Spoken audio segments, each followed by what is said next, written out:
Now, Mayo native Garron Noone has taken social media by storm with his unique and witty sense of humour. Having just a few thousand followers in early 2023, he's now amassed a following of over 1.2 million on Instagram alone. And I'm delighted to say that Garron joins me in studio now. Well, you're very welcome. Hello, how are you getting on? I'm feeling very confident after that intro. Thank you very much. I know, you're absolutely nailing life, and you, the pinnacle of Irish society. You were on the Late Late Show last night. I mean, if there's anything on an Irish person's bucket list, I've been thinking about being on the Late Late Show in the shower since I was probably 6. So it was a huge day for the parish. It was the country music special. I mean, Yes. how did that suit you? It was great, yeah, sure. I used to play music in pubs all the time, so I definitely had a few country hits on the repertoire. The reason they had me on, I think, is because last year I did the social media for it and everybody was mad that I wasn't on the show. A lot of people watched the show thinking I was going to be on it, so I think they felt obligated to put me on this year. You played with Daniel O'Donnell. I did indeed, yeah. Me and Daniel O'Donnell did a song backstage. That's huge. Like, sure, I can take that around Mayo with me for the rest of my life. I don't have to do anything else. I mentioned your rise over the last couple of years. Was there a plan in place? Tell me about the first video. I mean, obviously, as a musician, you were trying to get your music out there. Was that the initial intent? Yeah, I was just, I was kind of just gigging in pubs and stuff, and I had my Instagram just to put up little bits of guitar pieces I'd come up with or whatever. So I had a few thousand followers that used to watch them, guitar people. And then I would put up like just stories of me doing stuff on my Instagram, and people were like, oh, these are funny, you should put them up on TikTok. And I was afraid of TikTok. I thought I was going to steal all the files off my phone or something. But I started putting them up on TikTok anyway, and that's how I got started, yeah. Your tagline or your catchphrase, I'm delicious, centres sort of around your chat around food. Where did that come from? Yeah, so after I made about 10 videos, one of my videos got like 50,000 views or something. And at the time, I thought that was absolutely incredible. So I was like, if I just keep making a video every day, then people will be forced to watch one. I'll just keep annoying people and then they'll definitely watch one of them. So after that, I started making videos every day. And sometimes they were really bad, like they weren't funny at all. So one particular video wasn't funny at all, and I just said, I'm just going to say something random at the end of this video. So I just said, follow me, I'm delicious. And then after that video, if I didn't say it, people were like, why aren't you saying follow me, I'm delicious? So that was it. It was totally accidental. My initial plan was actually to say something each time. Like I was going to say, follow me, I'm delicious. And then the next video I was going to go, follow me, I'm handsome or something, whatever it might be. But yeah. And it's really caught on because even Stevie Nicks herself said it from stage when she was here. Yeah, and a lot of people don't even know my name. They just shout delicious across the street. Oh, delicious, how are you getting on? So it's it turned out to be really good branding. It wasn't on purpose, but I'll take it. And those views have gone off the charts. I was checking it out. I mean, you're up into the millions, which means not only is it being shared among us Irish, which is amazing because people are, getting some crack out of it and enjoying it, but then it's being showed worldwide. Yeah, it's mad. Ireland is actually my third highest viewer. So it's the UK and America and then Ireland. Wow. So, and up until about 6 months ago, it was mainly Ireland. So it's mad. Yeah. They all love the Irish. Everybody loves us. Yeah. They all love the Irish humour. It's nice, isn't it? When you get into a taxi in another country and they say, oh, are you English? And you go, no, I'm Irish. Yeah. And things really change. They go, yeah. And they get really excited and you go, yeah, that's us. That's us. Well, you're a brilliant ambassador for us. Well, thank you very much. I try my best to put my best foot forward with the Western humour, at least. Yeah. How do you plan what you're going to do in your videos? There's no real plan. So I sit on the end of the bed. I might have a quick scroll through what news stories have happened that day, and I might do a video about that. And then if there's nothing there, I'll just come up with a video. I've tried to plan it out and do a system and all that, but it doesn't work for me. So I come up with the idea for the video about 25 minutes before I do it. And just lash it up there. And then, just talk nonsense. And you do have a beautiful singing voice and have written incredible songs. I mean, the work that you do with music production is also incredible. Does it ever irritate or annoy you that the funny videos are up front and centre? Are you happy to have many strings to your bow? Yeah, no, at first, I think I probably would have preferred if it was for music. But now that it's kind of happened, I'm almost happy it's gone this way because I love doing music and I've got no pressure to have to do anything with it so that it has to make money or whatever. The videos are kind of what I'm doing for a living now, and other bits and bobs that I do. So I have a lot more freedom with that, and I actually think I prefer it now. I'm kind of glad the videos of eating crisps online are what I'm known for, I think. Yeah, and I mean, it pays well, doesn't it? I mean, to have that on your CV, that this is what you do for a living, is this something you ever foresaw? Definitely not. No, when I started doing it, I didn't realise that people did it for a living. Now, mine's slightly different to other people. I think other people mainly do like brands and stuff. I do a lot of gigs, so I do a lot of like comedy and music gigs and stuff like that. So music is still a big part of what I do, but overall it's great. Like I have a lot of freedom, get to do a lot of fun stuff. Can't beat it. I'll do it. I'll lash, make hay while the sun shines, as they say. And you're adding podcaster to your bow now as well. Tell us a bit about that. Yeah, we've a new podcast. Listen, I'm Delicious. It's so basically what we're doing is taking well-known people, Irish people from outside of Ireland, and we're finding out their favourite food, their favourite snacks, their favourite drinks. It's a general interview. We have a bit of crack, but we're sort of centering it around food.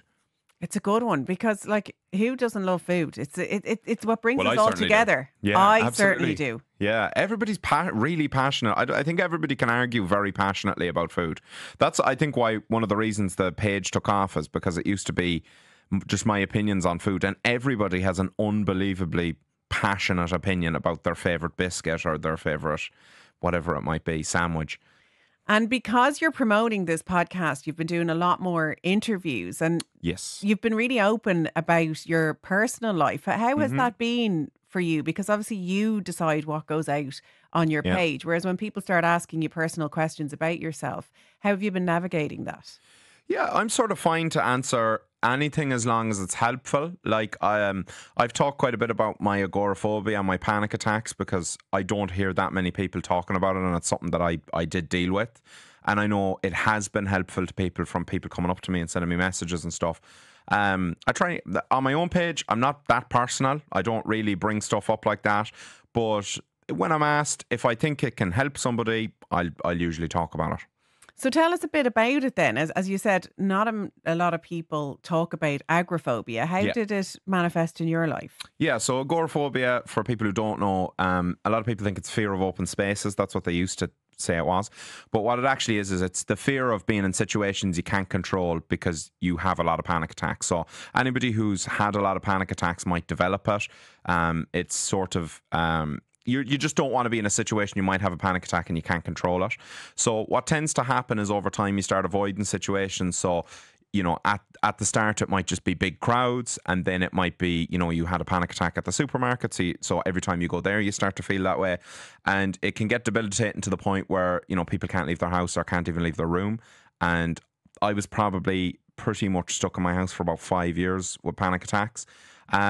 It's a really strange thing because I think it's one of those things that sounds so extreme, but it happens to very normal people, and they don't really talk about it a lot because a lot of these people become quite reclusive and people just assume that there's no way out of it. But it's actually very treatable. Like if you take the right steps with it, you sort of gradually expose yourself to things again, and most people will make a full recovery if they go through treatment. So if you're dealing with it, then you can get out of it for sure. And that's why I think it's amazing, because people see you're full of life, full of personality. And I think we have an idea in our head of the type of person that this could happen to. But it can happen to anybody at any time. And what was the turning point for you?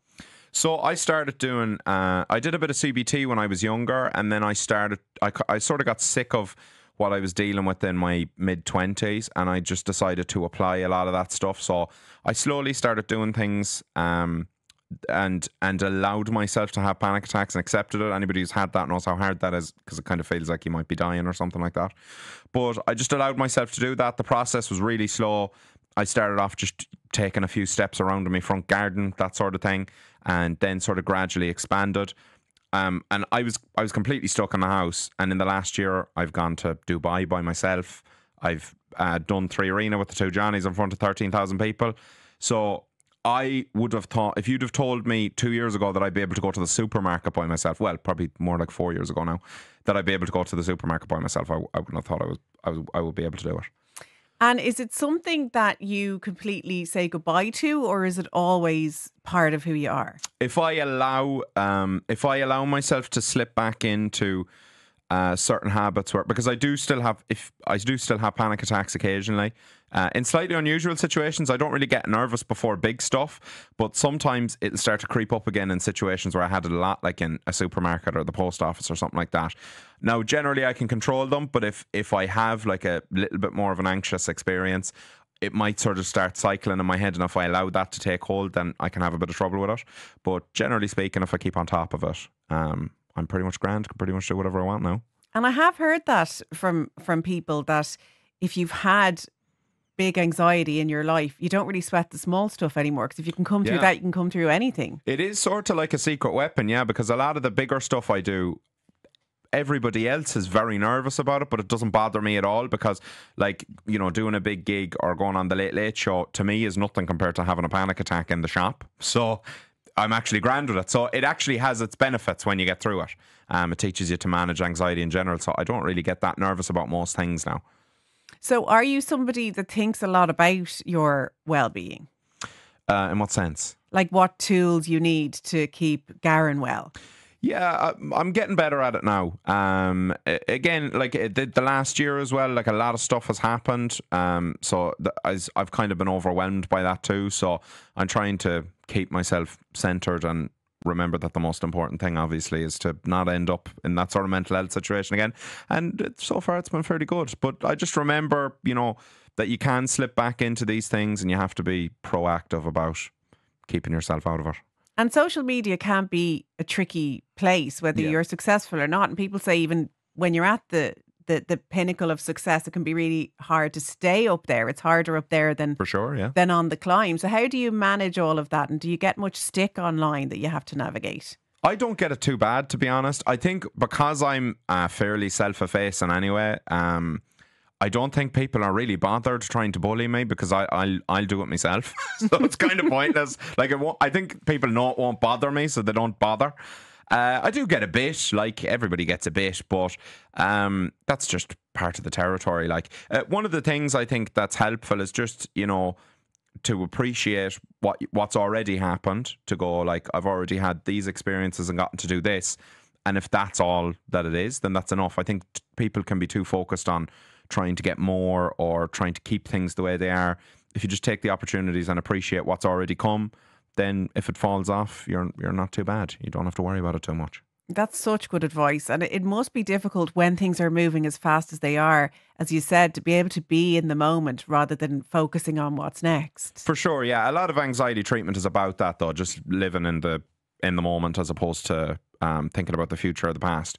But the way I look at it is, you know, now, you know, I have enough memories from this that I'll be happy with it either way. So I don't have to worry about it too much.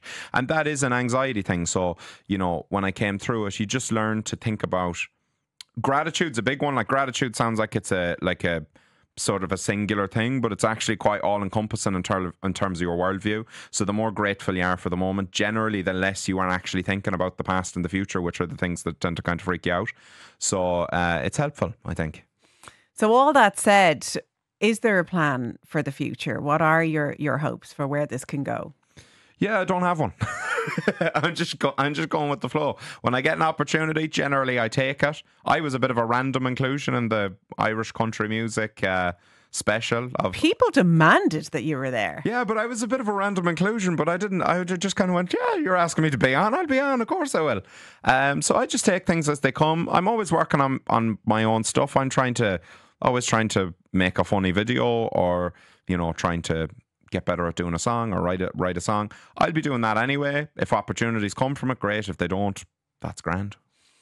So when you go outside now, are you constantly meeting people that want to get up close and personal, get a photo, all of that? Yeah, it's surprising to me. Like, I think I didn't realise at first that, like, the people watching the videos were real people. And it's fairly apparent now that they are. Ireland is such a small country, so generally if I go anywhere, I run into a few pictures and stuff like that. My experiences have been very positive. I've never really had a negative experience. The only thing really is sometimes people will like take a video or a picture of me when I'm just sitting on the train or something. I find that a bit annoying. But other than that, it's all positive. Yeah, because they want to send it on to their friend. Oh, yeah. So, like, there was one time I was in Houston Station waiting for a train and I was eating sushi.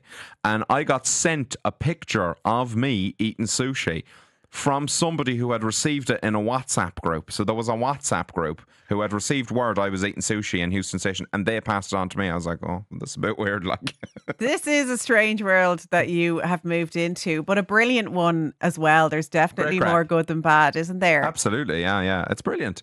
Like, I get so many opportunities, and look, it's soft. Let's be honest. It's a soft job compared to what I was doing before. So, Well, keep doing what you're doing. You truly are delicious. I think you chose the word correctly because you've got heart, you've got soul, and you've got bags of personality.